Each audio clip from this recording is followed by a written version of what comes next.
හරි ඉතින් කොහොමද යාළුවනේ ඔයගොල්ලන්ට මම අද කතා කරන බොහොම විශේෂ කාරණාවක් මම හිතන්නේ මේක නම් ගොඩක් වැදගත් වෙයි ආදරය කරන අයට සහ සමහර විට විවාහ ජීවිතයේ ඉන්න විවාහක කාන්තාවන්ට උනත් මේ වීඩියෝ එක වැදගත් වෙන්න පුළුවන්. ඉතින් මම ඇත්තටම කියනවා මෙන්න මේ සම්බන්ධතාවය වලදී මේ කාරණා හත තියෙනවා නම් මේ පුද්ගලයන් වහම ඔයාලගේ ජීවිතෙන් අයින් කරන්න අත්හැරලම දාන්න. හරිද? අද අපි කතා කරමු ඉතින් මම මුලින්ම ඔයාලට මෙන්න මෙහෙම කියන්නම්. කී වතාවක් ඔයාට ඇහිලා තියෙනවද ඔයාට නොගැලපෙන දෙයක් එයා කියනවා. එහෙම ඇහුණත් ඔයා ඒක ඉවත් කරන්න අකමැතිකම නිසා ඔයා ඒක මගහරිනවද? ඒක එහෙම නේද? සමහර වෙලාවට ඔයාටම කියා ගන්නවා නේද? අනේ යා එහෙම අදහස් කළේ නෑ. මම ඕනවට වඩා සංවේදී නිසා වෙන්නේ නැති මෙහෙම හිතුනේ වගේ දේවල් ඔයා හිතනවද? ඒ වුණත් හිත ඇතුලේ නිකන් මොකද්දෝ නිකන් අවුලක් තියෙනවා කියලා වාට දැනුණා නේද? අන්න ඒක අතාරින්න බෑ. ඇත්තටම වෙන්නේ මෙන්න මේක. පිරිමි යාලා කවුද කියලා මුලින් ඉඳලම ඉඟි ලබා දෙනවා. ඔව්. එයා කියන දේවල් ඔයාට ආරක්ෂා වෙන්න දෙනවා. එයා කියන දේවල් වලට ඔයා ආරක්ෂා වෙන්න ඒත්තු ගන්න වෙන්න පුළුවන්. ඒ වුණත් ඒවා මිනිසුන්ගේ අපේක්ෂා කරන දේ හරියටම තේරුම් කරන ක්‍රමයක් වෙන්න පුළුවන්ද? ඉතින් මං අද කියලා දෙන්නම් කාරණා 7කින් මේ රතු එළිය සහිත දේවල් ගැන. ඔබත් ඒ දේවල් අත්විඳිනවා නම් මේ මොහොතේම ඔහුව අත්හරින්න.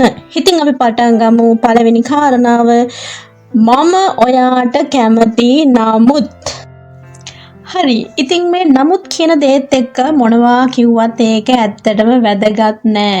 ඇත්තටම ඔයා දැනගන්න ඕනි හැමදේම එයා එක මොහොතින් ඔයාට කියලා ඉවරයි මේ වෙනකොටත්. මම ඔයාට කැමති ඒ වුණත් මම සීරියස් දෙයකට කැමති නෑ. මම දැන් මගේ කැරියර් එකට ફોකස් කරන් ඉන්නේ වගේ කියනවා. ඔයා දන්නවද ඒකේ තේරුම? ඒක තේරුම තමයි ඔහු කැමති නෑ ඔයා එක්ක කමිට්මන්ට් එකකට එන්න. 99%ක්ම මේ වගේ කේසස් වලදී ඔයා පැහැදිලිතාවයක් ඉල්ලන හැම වෙලාවෙම ඔයා තවත් ව්‍යාකූල වෙනවා. මොකද එයාගේ උත්තර ඔයාව නොමග යවන්න පුළුවන් විදිහ නිසා. අනික ගොඩක් පිරිමි දන්නවා කෙලින් කතා කරොත් ඔයාගේ හැඟීම් වලට රිදෙනවා කියලා. හරි. ඉතින් ඔවුන්ට නාට්‍ය අවශ්‍ය නැහැ. ඒ නිසා එයාලා කවදාවත් ඔයාලට ඇත්ත කියන්නේ නැහැ. නිකන් අර උපමාවකට වගේ තමයි ළඟ තියන් ඉන්නේ. ඔයාලා දෙන්නම දන්නවා මේ කාලය නාස්ති කිරීමක් කියලා. ඉතින් හොඳට හිතලා බලන්න. හොඳද දැනටමත් ඔයා කාත් එක්ක හරි සම්බන්ධයක් තියෙනවා නම් ඔහු දැමටම දේවල් හරියට ඉදිරියට කරගෙන යනවා. ඇති මේ වෙනකොටත් කිසිම සමාව ගැනීමක් නැහැ, පසුතැවීමක් නැතුවම ඔයත් එක්ක අනාගතෙත් මේ විදිහටම එයා ඉඳීවි. මං හිතනවා පළවෙනි කාරණාව ඔයාලට හොඳටම පැහැදිලි වෙන්න ඇති කියලා. ඉතින් guys අපි බලමු ඊළඟට number 2. මම කැමති නෑ මැසේජ් කරන්නවත් ෆෝන් එකෙන් කතා කරන්නවත්. හරි. ඉතින් දැන් අපි පටන් ගමු number 2. ඉතින් කී වතාවක් ඔයා මේක අහලා තියනවද? ඔහු ඔයාට කියනවා ඇති මම කෙටි පණිවිඩට පුරුදු මදි. ඒක මම වැඩි කරන්නේ නෑ වගේ. ඔයාම යාට සැකේ වාසිය දෙනවා. හරිද? ඔයාට ඕනකමක් නෑ එයා වෙනස් කියලා ඔයාටම තේරුම් කරවන්න. නමුත් ඇත්ත තමයි පිරිමි කෙනෙක් ඇත්තටම උනන්දු නම් ඔහු නිතරම උත්සාහ කරන සම්බන්ධතාවයක් කරගෙන යන්න. සහ ඔයත් එක්ක සම්බන්ධ වෙලා ඉන්න. ඒකට අවශ්‍ය කරන ක්‍රමවේදයක් හදා ගන්නත් මොකද ඔයත් එක්ක නිතරම සම්බන්ධ වෙලා ඉන්න එක ඔහුට අවශ්‍යම කාරණාවක් නිසා. ඉතින් අහන්න මගේ යාළුවනේ මම වැඩි ටෙක්ස් කරන්නේ නැහැ කියනවා නම් අනිත් අතට තියෙන කාරණේ තමයි ගොඩක් මම අධ්‍යයනය කරලා තියෙනවා පිරිමි කෙනා මුලින් ටෙක්ස්ට් කරනවා කීප වතාවක් එහෙන් මෙහෙන් කතාවක් විමසලා තමයි රැට එහෙම කෝල් එකක් ගන්නෙ.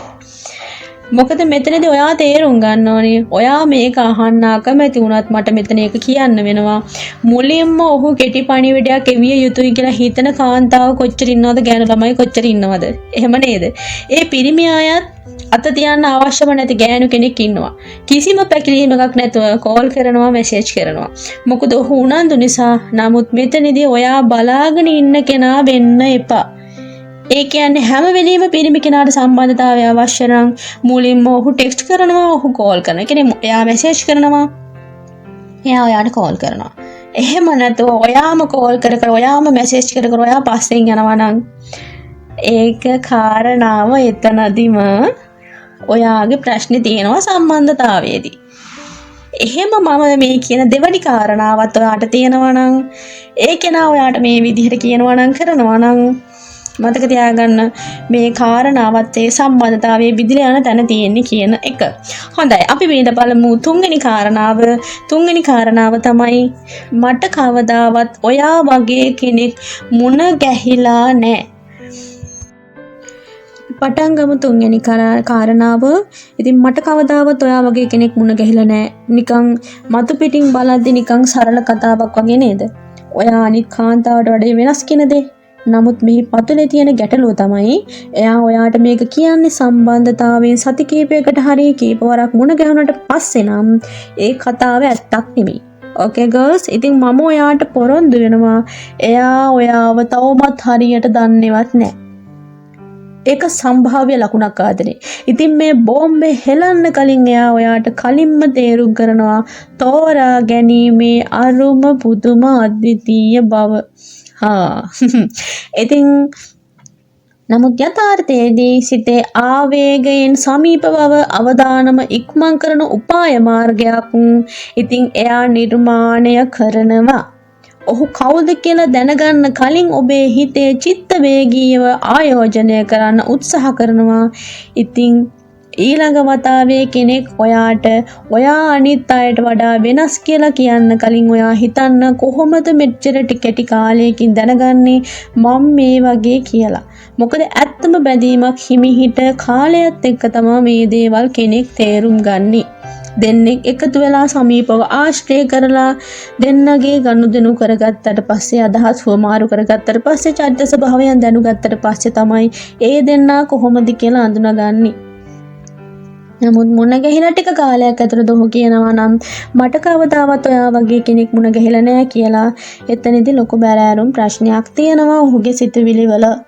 අපිට ගැලපෙනවද ඔහු මොකක් හරි යම් කිසි අදහසක් යටිසිතේ තියාගෙන මෙහෙම කිව්වද කියන ගැටලුව මතුවෙනවා.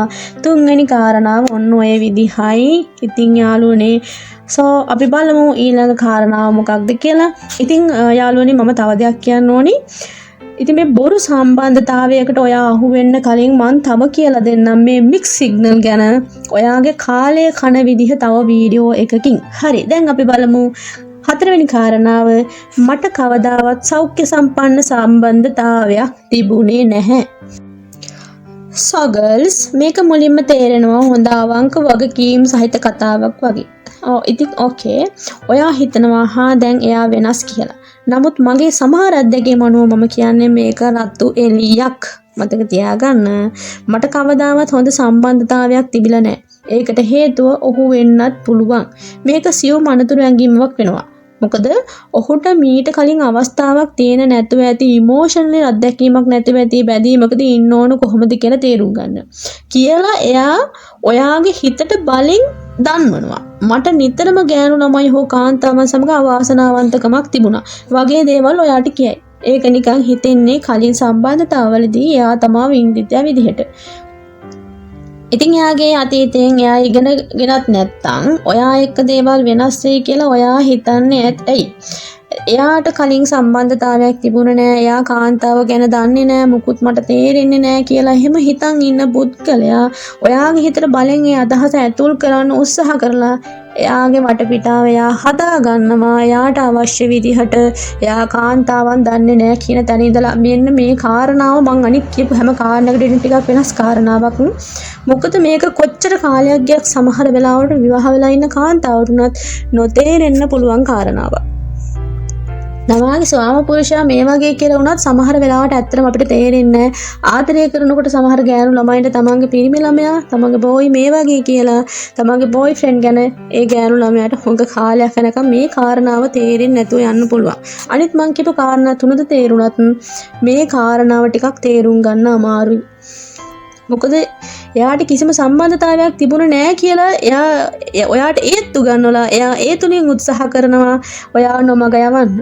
මේක තේරුම් නැත්තම් ආයෙ මේ කොට සහන්න. එතකොට ඔයාට තේරෙයි මම මොකද්ද කියන්නේ කියලා. ඉතින් යාළුවනේ මේ වීඩියෝ මම කරන්නේ මට කිසිම දෙයක් බලාපොරොත්තු වෙන්නේ නෙවෙයි ආදරය කරන අය විඳවන අය මම කලින් කියලා තිනවා මම දන්නවා.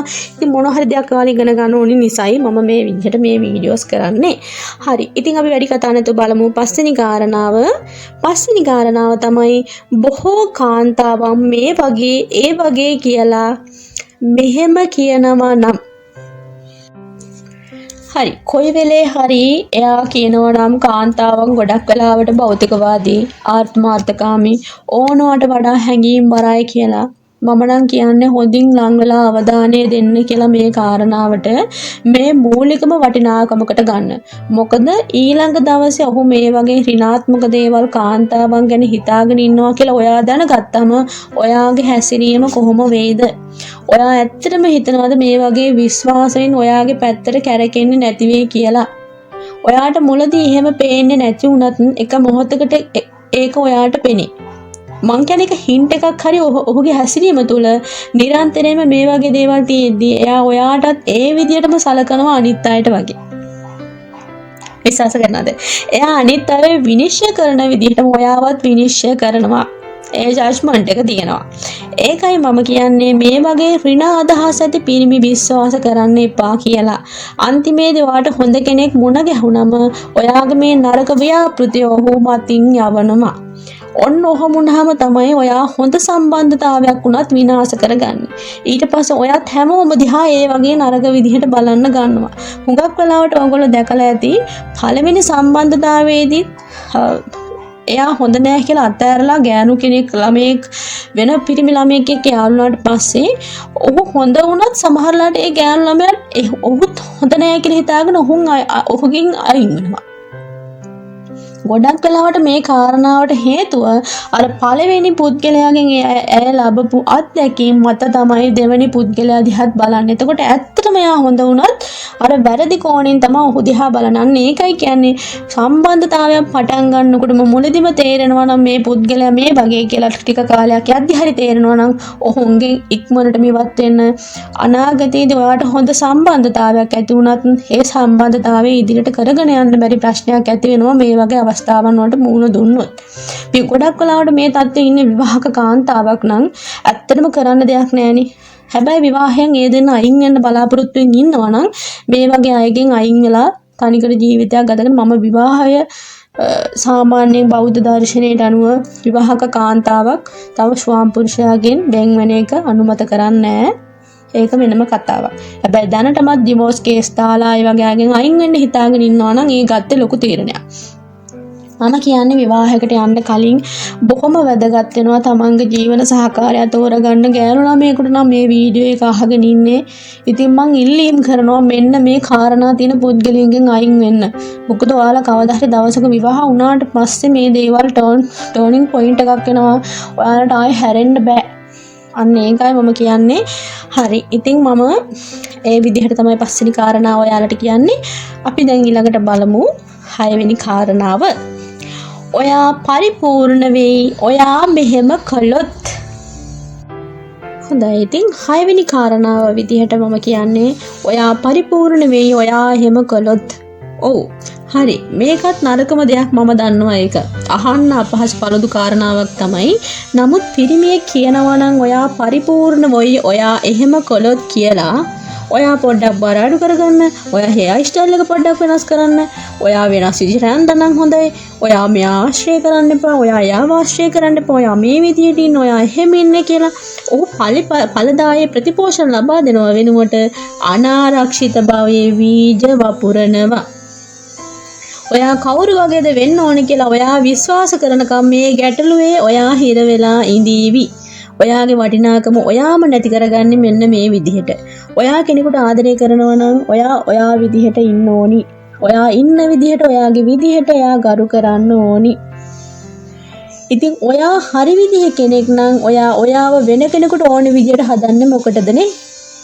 ඔයාට කරුණාවන්ත නම් හොඳින් දේවල් කියලා දෙනවා නම් විසක් ඔයාගේ දේවල් ප්‍රතික්ෂේප කරන්නේ නැහැ. එයාට ඇත්තටම ආදරය කරන කෙනෙක් නම්. ඔයා විදිහට ඉන්න කෙනෙක් කැමති කෙනෙක්ට ආදරය කරන්න. ඔයාව පාලනය කරන කෙනෙකුට නෙවෙයි. ඒ කාරණාව පැහැදිලිනේ. සම්බන්ධතාවයකදී ගොඩක් වෙලාවට කාන්තාවන් විඳවන මූලිකම ප්‍රශ්නේ තමයි මේක. විවාහ ජීවිතය ඇතුළේදී ස්වාමි පුරුෂයාට ඕනේ විදිහට එයාගේ සම්පූර්ණ ජීවිතේම එයා හිර කූඩුවක වගේ තමයි ගත කරන්නේ. තමන්ගේ ජීවිතේ තමන් විඳිනවා වෙනුවට තව කෙනෙකුට ඕන විදිහට තමයි එයා ජීවත් වෙන්නේ. ඉතින් ආදරය කරන දෙන්නෙක්ගේ තුලදී සාමාන්‍යයෙන් සමහර පොඩි අවස්ථාවන් වලදී පොඩි වැරදි ඔබම කරන්න එපා. ඒක වැරදි කියලා ඔයාගේ පොඩි වැරදි පෙන්ලා දුන්නට කමක් නැහැ. ඒ සම්බන්ධතාවයේදී දෙන්න අන්‍යෝන්‍ය සම්බන්ධතාවයක් ඇති කරගන්න අනිවාර්යෙන් ඒ වගේ කාරණාවක් තිබිය යුතුයිනේ. එහෙම නෙවෙයි අනවශ්‍ය විදිහට ඔයාව කන්ට්‍රෝල් කරන්න උත්සාහ කරනවා නම් ඔයාගේ හැම දෙයකටම ඔයාට ඔයා නොවේ ජීවත් වෙන්න අවස්ථාව දෙන්නේ නැත්නම් සම්බන්ධතාවයේදී මේ 6 වෙනි කාරණාව ඊටාම විශේෂ කාරණාවක් සම්බන්ධතාවයකදී මේ කන්ට්‍රෝල් කිරීම සම්බන්ධයෙන් මම කතා කරන්නේ. එයා කොච්චරවත් ඔයාට කියනවා නම් ඔයා මේ වගේ වුණා නම් ඔයා පරිපූර්ණ කාන්තාවක් වෙයි කියලා. ඒක යාගේ අදහසක් නේ දක්වන්නේ. ඔයාව කන්ට්‍රෝල් කරන්න උත්සාහ කරනවා. එයාට ඕන විදිහට ඒක සමාජගත හරි කතාවක් විදිහට දාලා. හරි යාළුවනේ. ඉතින් ඒක දැන් පැහැදිලි. අපි එහෙනම් යමු අන්තිම කාරණාවට. මම කැමති දේවල් මේ විදිහට තියනවා නම්.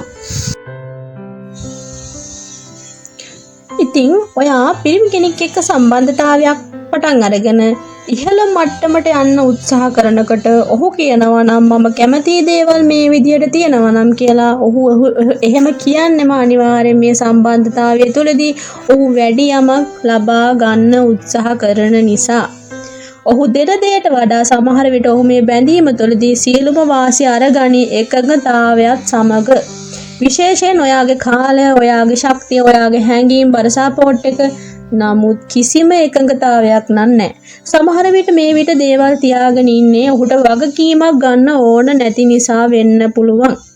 ඒක ඔයාට පෙන්වන්න ඕන නැති නිසා වෙන්න පුළුවන්. ඒ නිසා ඔහු කියනවා මම කැමති දේවල් මේ විදිහට වෙනවා නම් මේ වගේ කරගන්න පුළුවන් නම් මට බෑ මීට වඩා දේවල් දෙන්න කියලා. මේක තමයි රතු එළිය. මගේ ශබ්දකෝෂේ.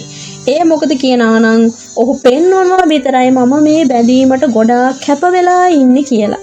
නමුත් ඔහු පාලනය කරනවා ඔහුගේ සුව පහසුව පමණක් ගැඹුරු විදිහට. ඉතින් මං හිතනවා ඔයාලට ගොඩක් දේවල් තේරෙන්නේ නැති කියලා මේ 7 වෙනි කාරණාවේදී මතක තියාගන්න. එයා ඔයාව දේවල් මේ විදිහට වෙන්න ඕනි කියලා එයාගේ අවශ්‍යතාවයන් සපුර ගන්නවා මිසක ඔයා වෙනුවෙන් දේවල් කරන්නේ නැහැ. මම හුඟක් වෙලාවට දැකලා තියෙනවා සම්බන්ධතාවවලදී ගොඩක් ගෑනු ළමයි තමයි කැපකිරීම කරන්නේ. කිසිම කැපකිරීමක් පිරිමි පාර්ශවයෙන් සිද්ධ වෙන්නේ නැහැ විවාහ තුලදීත් ඒ වගේ. ඉතින් ආදරය කරන දෙන්නෙක් ඇතුලේ මේ වගේ ප්‍රශ්නයක් තියෙනවා නම් මම හිතන්නේ හොඳම විදිහ තමයි සම්බන්ධතාවයක් දිගටම කන්ටිනියු කරගෙන ගිහින් අවසානයේ දුක් විඳිනවට වැඩිය හොඳයි කලින්ම ඔහුව තේරුම් අරගෙන අවබෝධ කරගෙන ඒකෙන් අයින් වෙන්න. මම ඉදිරියට තව ඩිටැච් වීමේ කලාව ගැන එහෙම කියලා දෙන්නම්. කොහොමද පිරිමි කෙනෙකුගේ ආකර්ෂණය ලබාගන්නේ? ඒ වගේ ගොඩක් කාරණා කතා කරනවා ඉදිරියට. ඉතින් මං ඇත්තටම හරි කැමතියි දැනගන්න. ඔයාලා කැමති නම් මට කමෙන්ට් එකක් දාන්න. ඇත්තටම මේ අත්දැකීම ඔයාලා ලබලා තියෙනවද කියලා. එහෙම නැත්නම් මේ වීඩියෝ එකේ තේරෙන්නේ නැති දෙයක් තියෙනවා නම් මට කමෙන්ට් එකක් දාලා අහන්න. මං ඒ ගැන කියලා දෙන්නම්. විස්තර කියන්න ඔයාලගේ අත්දැකීම් තියෙනවා නම් ඒ ගැනත් කියන්න. ඔයාලගේ ගැටලු ගැන කියන්න කමෙන්ට් එකක් දාන්න. මම ආසයි ඒ ගැන දැනගන්න. ඉතින් subscribe කරන්න මගේ channel එක, like කරන්න, share කරන්න. කැමති නම් save කරලා තියාගෙන මේක නැවත අහන්න. මට ගොඩක් වෙලාවට ඕනි කරන්නේ ආදරය කරන කට්ටිය ඇතුලේ සමාජයේ තියෙන ප්‍රශ්නවලදී එයාලට පොඩ්ඩක් හරි සහනයක් දෙන්න මේ වගේ වීඩියෝ එකකින් වැරදි සම්බන්ධතා ඇති කරගෙන ජීවිතේ විඳවනවට වැඩිය හරි තැනකට එනවා නම් මම හරි කැමතියි. ඉතින් මේ වගේ රතු එළිය සහිත පුද්ගලකින් ඈත් වෙලා හොඳ සම්බන්ධතාවයක් ඇති කරගන්න, ආදර ජීවිතේ සතුටින් ගෙවන්න, ආගේ ජීවිතේ විනාශ වෙන්න දෙන්න එපා. ඉතින් මම ගිහින් එන්නම් අදට. බයි බයි යාළුවනේ. පරිස්සමින් ඉන්න. පුත සරණයි.